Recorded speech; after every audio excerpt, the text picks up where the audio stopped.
important. Right after 9/11, about 10 days after 9/11, I went through the Pentagon and I saw Secretary Rumsfeld and Deputy Secretary Wolfowitz. I went downstairs just to say hello to some of the people on the Joint Staff who had used to work for me, and one of the generals called me in. He said, "Sir, you got to come in. You got to come in and talk to me a second." I said, "Well, you're too busy." He said, "No."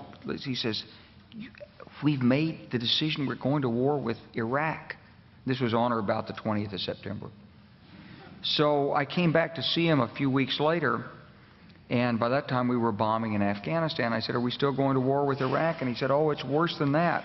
He said, he reached over on his desk, he picked up a piece of paper, and he said, I just got this down from upstairs, meaning the Secretary of Defense's office today, and he said, "This is a memo that describes how we're going to take out 7 countries in 5 years, starting with Iraq and then Syria, Lebanon, Libya, Somalia, Sudan, and finishing off Iran."